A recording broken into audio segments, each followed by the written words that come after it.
오늘 우리에게 주신 하나님의 말씀은 사도행전 9장 8절에서 11절 말씀입니다. 사울이 땅에서 일어나 눈을 떴으나 아무것도 보지 못하고 사람의 손에 끌려 다메섹으로 들어가서 사흘 동안 보지 못하고 먹지도 마시지도 아니하니라.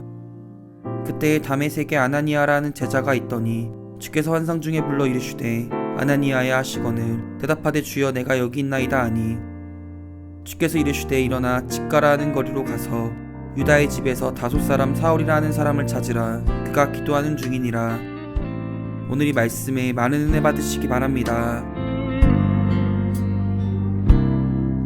오늘 저는 여러분들에게 이 벼랑 끝이라는 단어를 가지고 사도행전을 좀 돌아보려고 합니다. 사도행전은 여러분이 아시는 것처럼 교회 공동체를 통해서 로마 제국에 새로운 길을 내는 하나님의 이야기입니다. 하나님께서 새로운 길을 내셨습니다. 물론 이것은 그리스도를 통해서 보이지 않는 영적인 길이 난 것이지만 실제로 로마 제국 안에서 그리스도의 사람들이 거했던 것은 주님과 함께가 아니었습니다. 주님은 이 땅에 계시지 않고 주님과 함께 했던 제자들만 남아있을 뿐인데 하나님께서는 그들이 낡은 유대교의 회당에 머무는 것을 허락지 아니하셨습니다. 회당 가운데 있는 또 하나의 유대인 공동체가 아니라 하나님께서는 유대인뿐만 아니라 유대인 아닌 사람들에게도 그리스도의 구원의 길을 제시할 수 있는 새로운 길을 내기를 원하셨습니다. 이 일이 가능했던 것, 예루살렘에서 시작된 그리스도인 공동체가 우리가 얘기하는 예루살렘 교회가 소아시아 전역으로 퍼져나가고 로마 전역으로 퍼져나가서 로마 제국의 심장부였던 로마에까지 교회가 세워진 역사를 그 당시에 제자들의 눈에 의해서 또 바울과 바울을 따랐던 바울의 사람들의 눈에 의해서 사도행전은 간략하게 우리에게 전해줍니다. 어떻게 해서 로마 제국의 유대인 공동체에서, 즉 유대교에서 축출당한 그리스도인들이 로마 전역 가운데 교회를 세울 수 있었던가? 그 이유를 저는 교회가 벼랑 끝에 서 있었기 때문이라고 그렇게 정의하고 싶습니다. 벼랑 끝에서 새로운 길이 시작됩니다. 8장 1절은 이렇게 시작합니다. 사울은 그가 죽임당함을 마땅히 여기더라. 여러분 사도행전을 보시면 8장에 바로 전이 되는 7장은 54절부터 어떻게 끝나나요? 여러분이 잘 아는 스데반의 순교로부터 끝납니다. 사울이라는 유대교의 청년 리더는 스데반이 죽는 자리에 있었습니다. 스데반이 죽는 것을 그는 선동했습니다. 아니 그는 스데반이 죽기를 바라던 사람이었습니다. 그렇기 때문에 사울은 그가 죽임당함을 마땅히 여겼다고 성경은 기록합니다. 그 다음에 8장 1절 하반절은 이렇게 시작합니다. 그날에. 중요한 단어가 세 가지가 있는데 첫째는 그날에입니다. 두 번째는 예루살렘에 있는 교회에 큰 박해가 있었다. 이건 소수라고 볼 수 있겠죠. 세 번째, 사도회에는 다 유대와 사마리아 모든 땅으로 흩어지니라. 이 세 단어가 중요하다고 제가 강조해 드렸습니다. 그날에 큰 박해가 있어 흩어지니라. 이 그날이 어떤 날인가요? 예루살렘 교회와 교회에 속한 그리스도의 사람들이, 그리스도인들이 벼랑 끝에 선 시간입니다. 바로 그 타이밍입니다. 하나님의 때입니다. 하나님의 타이밍입니다. 어떻게 예루살렘이라는 도시, 로마 제국에서 볼 때는 로마의 변방이고 로마가 인정하지 않았던 그 유대계 조그만 유대인들의 그 공동체에서부터 시작한 아주 작은 그룹이, 그리스도인의 그룹이 어떻게 로마 제국 전역에 200년, 300년이 지난 다음에 로마 전체를 포괄하는 국교가 될 만큼의 글로벌한 세계를 품은 교회 공동체가 될 수 있었나요? 사도행전 8장에 그 답이 있습니다. 여기서 제일 중요한 단어는 흩으시다라는 단어라고 제가 말씀을 드렸습니다. 사도행전 8장 1절에 보면 흩어지니라 이렇게 되어 있습니다. 사람은 아주 좋을 때는 잘 흩어지지 않습니다. 거기 가면 재밌고, 거기 가면 먹을 게 있고, 거기 가면 얻을 게 있고, 거기 가면 배울 게 있으면 계속 모입니다. 사람은 언제 모이지 않냐면 문제가 생기면 흩어집니다. 이것이 인간의 일종의 본성입니다.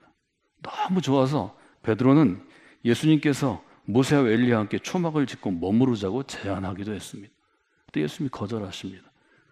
초막을 짓고 머물러서 우리끼리 천국을 이루는 것은 예수님의 계획이 없었기 때문입니다. 그것은 예수님의 비전이 아니었습니다. 그것은 하나님의 의도가 아니었습니다. 흩어지지 않기 때문에 예루살렘 교회 가운데는 박해가 주어집니다. 말하자면 흩어지게 된 원인이 박해입니다. 이 박해의 최전선에 섰던 특별한 행동대장, 지금으로 얘기하면 경찰의 수화팀이 있는데요. 예를 들어 테러가 있다, 어려움이 있다, 그때 진압팀입니다. 그 진압팀의 일종의 기동대장이 사울이라는 청년이었습니다. 2절에 이렇게 되어 있죠. 경건한 사람들이 스데반을 장사하고 위하여 크게 울더라. 스데반을 위한 장례가 끝나기도 전에, 그 울음이 그치기도 전에 3절에 이렇게 되어 있습니다.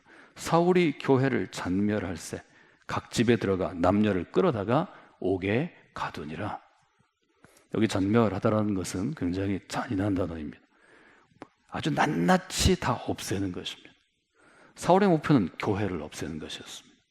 사울의 목표는 교회를 구성하는 남녀, 신도들을 다 끌어내서 가차없이 집에서 끌어내서 감옥에 가두고 교회를 해체하는 것이었습니다. 사울은 그것을 위해서 헌신한 사람입니다. 그것에 열심을 낸 사람입니다. 그것에 충성한 사람입니다. 그런데 유대교의 젊은 리더 중에 그 열정과 충성을 당할 자가 없었다는 것입니다. 그 일로 인해서 어떤 일이 일어나나요? 19절에 보면 이렇게 기록하고 있습니다. 그때 스데반의 일로 일어난 혼란으로 말미암아 흩어진 자들이 베니게와 구브로와 안디옥까지 이르러 유대인에게만 말씀을 전했는데, 흩어진 사람이 어디까지 가냐면 베니게, 구브로, 안디옥까지 퍼져나갑니다. 이들은 오직 유대인에게만 그리스도의 복음을 전했습니다. 20절에 보면 그 중에 구브로와 구레네 몇 사람이 안디옥에 이르러 헬라인에게도 말하여 주 예수를 전파하니.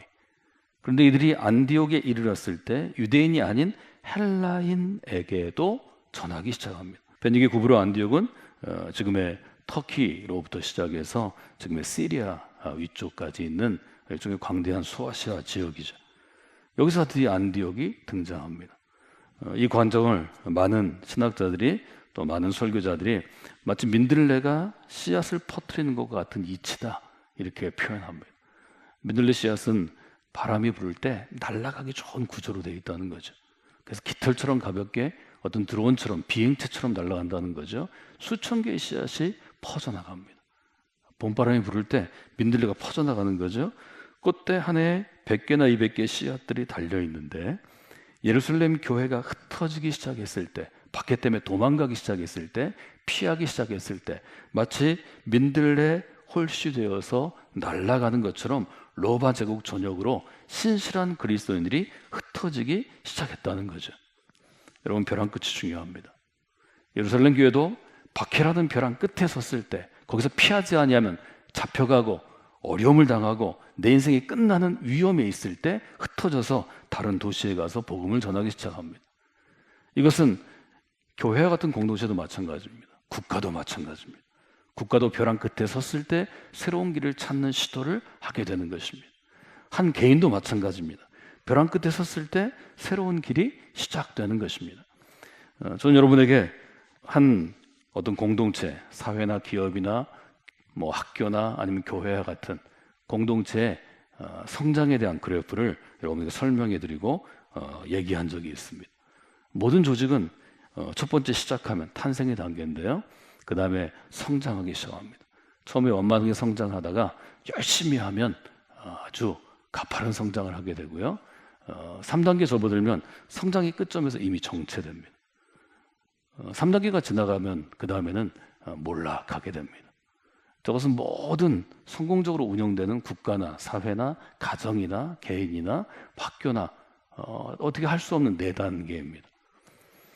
현대에서 특별히 현대의 국가나 혹은 기업이나 NGO를 담당하는 주로 매니지먼트에 대한, 경영에 대한 연구를 하는 사람들이 저걸 이길 수 있는 방법은 뭘까? 말하자면 몰락하지 아니하고 다시 성장하는 방법은 뭘까? 거기에 대해서 여러 가지 연구를 합니다. 대부분 어떤 이야기를 하는가 하면, 성장의 3분의 2쯤 왔을 때, 완전한 정상에 올라가지 않았을 때 다음 단계를 준비하는 공동체만 재도약할 수 있다고 얘기합니다. 성장이 일단 한번 꺾이면 그 다음에 재도약하는 데는 10개의 힘이 필요하다면, 몰락한 다음에는 100개의 힘을 더 들여도 몰락하게 됩니다.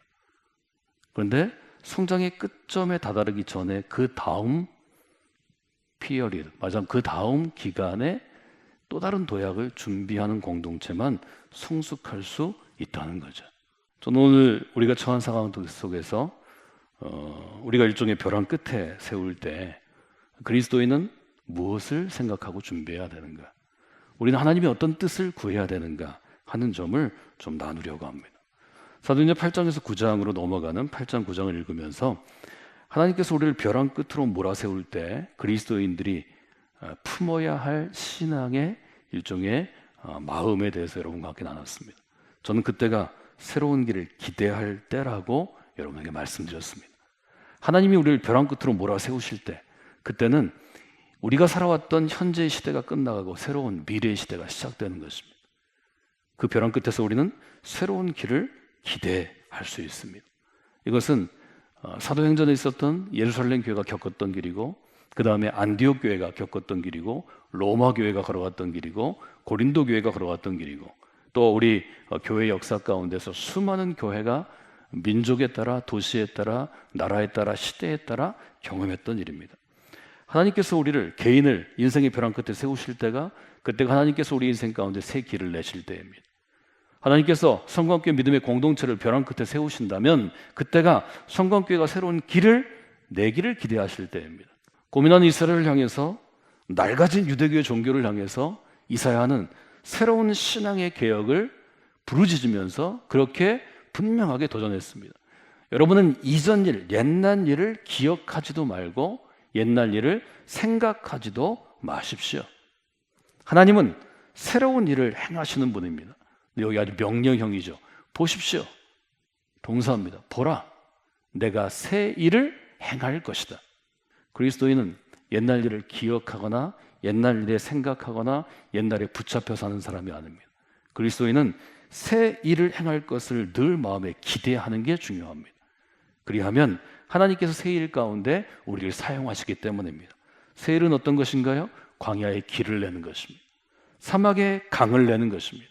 그러면 광야에서 길이 필요한 사람들이 그 길로 걸어가는 것이고 사막에서 강이 필요한, 물이 필요한 승냥이도 들짐승도 타조도 백성들도 그 물을 마시게 되는 것입니다. 벼랑 끝에서 새 길이 시작되게 하소서. 저희들이 이 제목을 붙잡고 기도하기를 원합니다.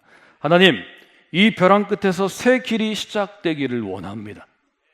이 새 길이 시작될 때 그 새 길의 시작점을 함께 동역하는 교회가 되기를 원합니다. 쓰임받는 교회 되기를 원합니다. 그 일 가운데 쓰임받는 인생이 되기를 원합니다. 여러분께 기도하시는 분들이 되시기를 주님의 이름으로 축원해 드립니다. 새로운 길은 어떻게 세워집니까? 새로운 길이 세워지는 것에서 사도행전 9장은 아주 분명하게 하나님께서는 어떤 건물을 세우거나 어떤 단체를 세워서 새로운 길을 세우는 게 아니라 그 새로운 길에 적합한 사람을 세우는 것으로 일하시는 것을 우리에게 보여주고 계십니다. 우리 저희가 함께 읽은 사도행전 8장 9장이 있는데요. 저희가 사도행전 9장 8절로부터 11절 읽었습니다. 크게 보면 1절로부터 시작해서 19절까지의 큰 단락입니다. 사도행전 9장은 사도행전 8장의 교회를 흩으신 사건이 어떤 새로운 길을 내기 위함인지를 우리에게 잘 보여줍니다. 우리가 흔히 다메섹 사건으로 불리우는 본문의 내용은 한 사람에 대한 내용입니다. 여러분이 너무 잘 아시는 내용입니다. 예루살렘 교회를 핍박했던 리더였던 사울이 가는 길을 예수님 막으십니다. 길은 걷기 위해서 있는 것입니다. 소통하기 위해서 있는 것입니다. 그런데 이 땅 가운데 길을 내기 위해 오셨던 주님께서 한 사람의 길을 막으십니다. 이미 열려져서 사람들이 오가는 길, 그 길을 막으십니다. 사울은 그 길을 홀로 갔다가 그리스도인을 잡아서 결박해서 데리고 올 길로 사용하게 했을 것입니다. 하나님이 한 사람을 세우실 때는 길을 가던 사람을 멈추게 하십니다. 이 일은 매우 중요한 것입니다. 내가 지금 그 길 가운데서 성공의 길을 걸어가고 있는데 하나님께서 그 길을 멈추신다면 그것은 하나님께서 나를 지금 벼랑 끝에서 무엇인가 하시기 위함입니다. 사울은 혼자 길을 갈 수 있는 사람이었습니다. 사울은 유대교의 젊은 리더였습니다. 리더는 길을 내는 사람입니다. 길을 내고 다른 사람의 손을 잡아 끌고 그 길로 끌고 가는 사람입니다. 다른 사람의 손을 잡아 끌고 그리스도인을 핍박하기 위하여, 체포하기 위하여 특공대를 이끌고 가던 사울이 그만 길에서 멈춰 서게 됩니다. 여러 일들을 여러분들이 다 기억하시지만 여기서 제일 중요한 단어는 전 8절이라고 생각합니다. 8절에 보면 이렇게 기록되어 있습니다. 사울이 땅에서 일어나 눈은 떴으나 아무것도 보지 못하고 사람의 손에 끌려 다메섹으로 들어가서. 사울은 끌고 다니던 사람, 즉 인도하는 사람, 리더였습니다. 근데 이제는 끌려가는 사람으로 바뀐 것입니다. 끌고 가는 사람이 끌려가는 사람이 된 것입니다. 얼마나 답답하겠어요? 얼마나 힘들겠어요? 다른 사람의 손을 이끌고 힘차게 목표점, 타깃을 향해서 동기를 부여하고 전략적으로 계획을 해서 끌고 가던 사람이 이제는 끌려가는 사람이 되는 것입니다. 성경은 때때로 우리에게 묻습니다. 내가 걸어가는 길 위를 너는 지금 스스로 걸어가고 있는가? 아니면 다른 사람의 손에 끌려가는가? 물어보는 것입니다. 사울이 낸 길은 어떤 길입니까? 사울이 낸 길은 교회를 핍박하고 교회를 무너뜨리는 길이었습니다. 이제 그 길 위에서 그는 멈춰 설 수밖에 없습니다. 길이 끊어졌기 때문입니다. 이 멈춰 섰을 때 그에게는 아주 당황과 공격과 충격이 옵니다. 패닉이라고 부르죠. 갑작스럽게 오는 공포, 겁을 먹는 것, 당황하는 것, 낭패하는 것. 패닉 상태에 있으면 사람은 먹지도 못하고 잠들지도 못하고 마시지도 못합니다. 구절에 이렇게 써 있죠. 사흘 동안 보지 못하고 먹지 못하고 마시지도 아니하더라. 하나님은 그때 일하십니다. 사도행전 9장 10절에도 보면 사도행전 8절에 그날에 한 것처럼 이렇게 시작합니다. 그때 하나님은 일하시는 것입니다. 사도행전 8장 1절에서 그날에, 사도행전 9장 10절에서 그때, 여러분들이 빨간색 펜으로 동그라미를 치시고 한번 돌아보시면 좋겠습니다. 저는 그때 그날에 이 부분을 이렇게 읽습니다. 하나님께서 손을 대시는 그날에, 하나님께서 손을 대시는 그때. 저도 마찬가지고 여러분도 마찬가지일 것입니다. 하나님이 손 대시지 않는데 내가 가던 길을 멈추는 사람은 없습니다. 내가 가던 길을 멈추고 하나님께서 내게 주시는 새로운 길을 찾았던 사람, 모색하는 사람은 반드시 이 순간이 있습니다. 그때, 그날에 우리의 삶에 우리가 계획하고 걸어가는 인생의 길에 하나님께서 손을 대시는 그날이 있습니다. 하나님께서 손을 대시는 그때가 있습니다. 어쩌면 그날 때문에, 어쩌면 그때 때문에 우리는 지금 이 예배의 자리 가운데 서 있을 수 있는 것입니다. 그때가 신앙적으로 표현하면 벼랑 끝에 선 것입니다. 나는 넓은 길을 가고 있는 것 같지만, 나는 지금 내 길을 잘 가고 있는 것 같지만, 그때가 벼랑 끝에 선 그때라고 저는 여러분에게 말씀을 드렸습니다. 하나님께 손을 대시는 그날이 있습니다. 하나님께 손을 대시는 그때가 있습니다.